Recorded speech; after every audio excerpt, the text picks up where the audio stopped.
کیا پاگل پنا ہے، ڈرامہ دلی ارطغرل کیا آیا؟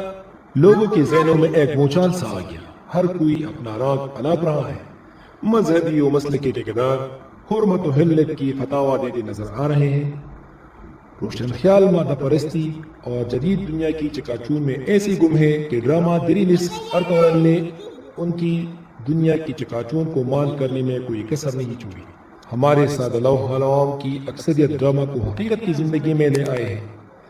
کوئی حلیمہ سلطان سے گلہ شکوہ کر رہا ہے تو کوئی ارطغرل غازی سے۔ اے خدا کے بندوں، یہ جو کردار ہے یہ دور جدید کی اداکار ہیں، نہ کہ وہی صدیوں پرانے لوگ۔ ان لوگوں کی اپنی ایک ذاتی زندگی ہے، انہیں محض ان کرداروں کو نبھانے کے لیے ڈرامے میں چنا گیا ہے۔ آپ نے تو بس یہ دیکھنا ہے کہ ان کرداروں کو بخوبی نبھایا گیا ہے یا نہیں، اور ڈرامے سے اس وقت کی حالت زندگی، رہن سہن و رواج اور میل جول کو چشمی بینا سے دیکھیں۔ کوئی مفتی صاحب مسجد کی ممبر پر بیٹھ کر جس کی بیان کی ویڈیو بنائی جا رہی ہے ڈرامہ کی حلت و حرمت کا فتاوا صادر فرما رہا ہے تو جناب یہ تو حرام ہے، ٹھیک ہے، لیکن جو دیگر ڈرامے، فلمیں اور خرافات چل رہی ہیں ان کے بارے کیا فرمانا پسند کریں گے؟ یہاں اگر کوئی موازنہ ہو بھی رہا ہے تو اس بنیاد پر نہیں کہ حرام ہے یا حلال ہے، بلکہ اگر ڈرامے اور فلمیں ہی دیکھنا ہے تو کیوں نہ وہ چیز دیکھ لی جائے جن سے کم از کم تاریخ کی کسی ورد کا تو پتہ چلے۔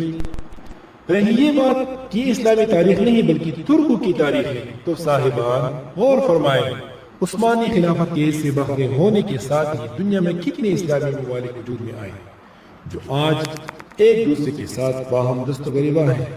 اغیار کا تو کام ہی یہی ہے کہ ہمیں الگ الگ کر کے مارے، جیسا کہ اس ڈرامے میں بارہا دکھایا گیا ہے۔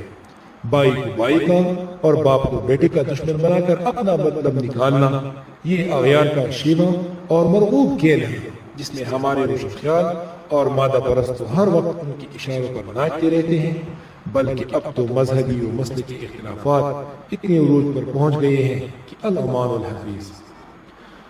ڈرامے میں ایک بات کو ضرور سراہا جانا چاہیے کہ بارہا ارطغرل یہی دہراتا ہے کہ اللہ کی زمین پر اللہ کا نظام، تو اگر اس کا تعلق اسلام سے کسی اور نسبت سے نبی ہو تو جس بندے کے نام سے یہ ڈرامہ چل رہا ہے کم از کم اس کو اسلامی سلطنت کے لیے لڑتے اور برسری بیکار دکھایا گیا ہے، جبکہ دیگر لوگ تو محض وقت فائدے اور معیشت کے لیے چراگاہوں کی خاطر جن پر آمادہ نظر آتے ہیں۔ شکریہ۔